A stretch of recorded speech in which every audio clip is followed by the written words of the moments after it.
Welcome to some new r/malicious compliance stories, where people comply to the letter, but not the spirit of a request.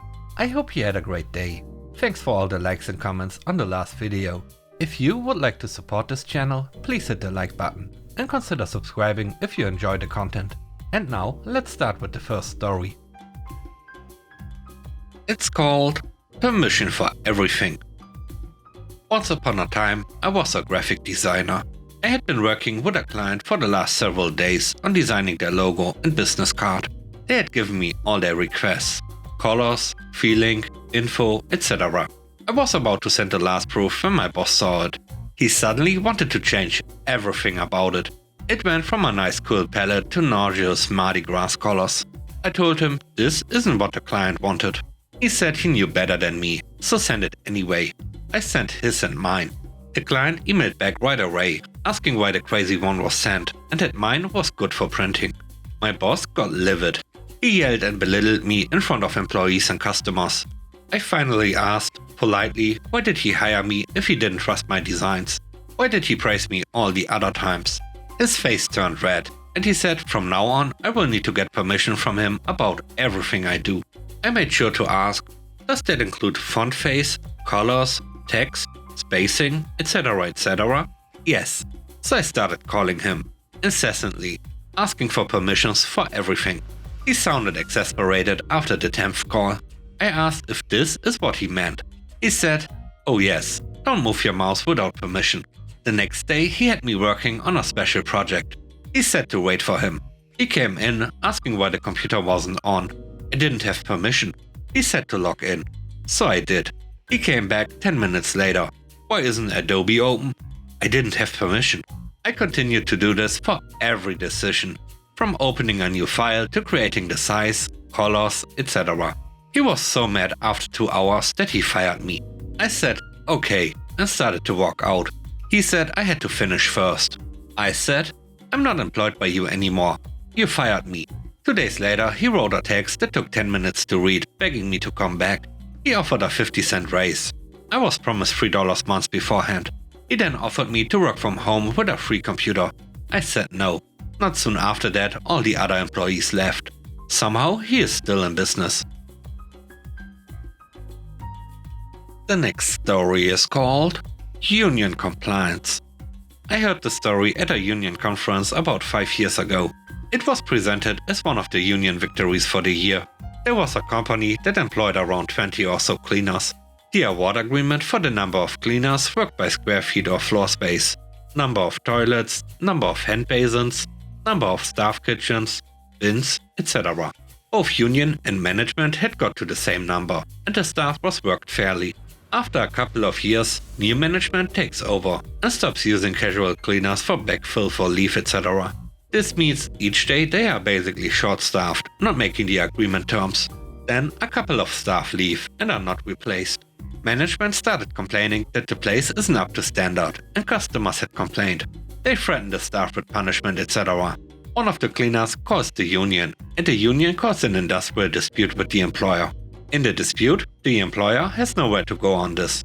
The award spells out the formula for staffing, and the union basically says, if you don't like it, we will take you to court and you lose after spending a heap of money. HR argues, but basically agrees to employ more staff and put some casuals on.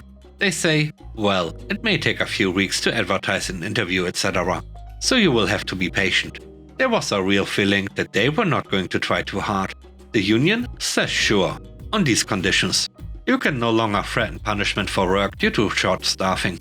You try your best to get staff. Cleaners will clean only the amount covered by the award each day.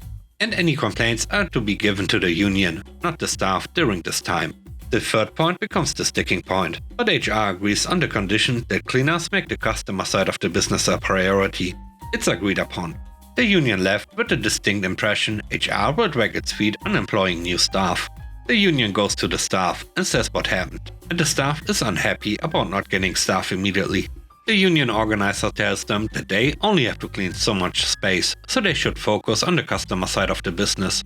And they ask not to clean any of the HR staff offices, tea rooms or toilets. The same goes for the executive staff area of any department manager's office. Don't even empty a bin there. be completely compliant with the offer. So, after a week, HR hasn't advertised or employed any new staff. The cleaners report that all the office kitchens in HR and executive look untidy and the bathrooms smell a bit. Bins are filling up fast, etc.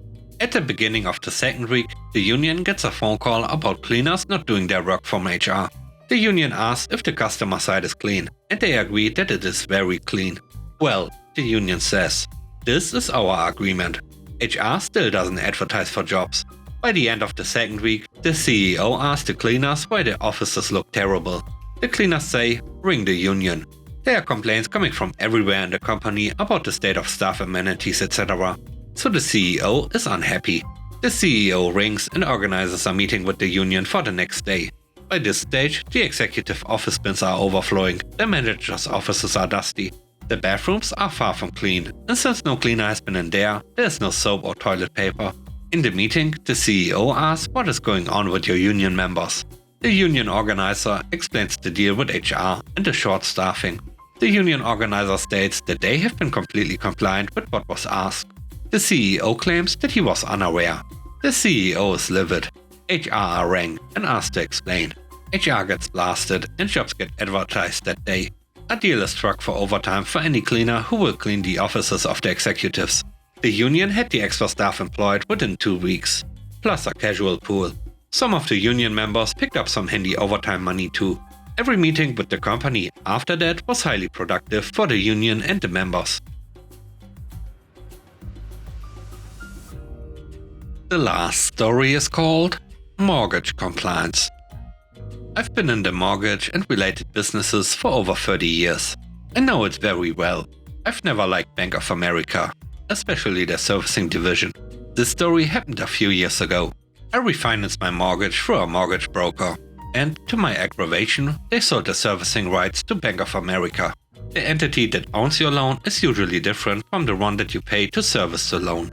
I was miffed. I estimated that Bank of America paid around $5,000 to service my loan, as most folks at the time expect loans to stay on the books for at least 3 years. Another little fact: mortgage services are paid a small percentage of your outstanding loan balance per year. It comes out of the interest you pay to the bank. About 2 months after the servicing switched, the bank announced they'd be charging a $5 fee for the convenience to pay the mortgage online. Truly an unwarranted money grab. I am blessed that I can put a little extra toward my mortgage payment every month. So the following month, I took out my mortgage payment plus $400 in quarters from my local bank. I then went to my local Bank of America branch and handed them my mortgage payment in quarters and repayment stub. I asked for a receipt of payment. I overpaid my mortgage to reduce the current balance and thereby reducing Bank of America's fees.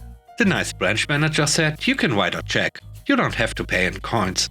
I said I could, but I would charge a $9.50 convenience fee for the stamp, my check and the ink used. The branch manager actually laughed and said okay. They counted the money and I got my receipt. The next month, the charge was still there, so I went to another local Bank of America branch, which had gotten bad reviews on Yelp due to our hostile bank manager. I did the same thing. The branch manager said, write a check, we don't accept quarters. I said, shall I call the local state's banking commissioner, the Consumer Financial Protection Board, and say you won't accept legal tender? I asked to talk to the district manager. I was making a stink. After about 20 minutes, he grudgingly had the staff count the quarters, and I got a receipt. I told the manager that I would be bringing dimes next time. The next month, I brought dimes. He accepted them, but glared at me the whole time. After that payment, Bank of America rescinded its convenience fee. The month after that, I refinanced my mortgage at a lower rate.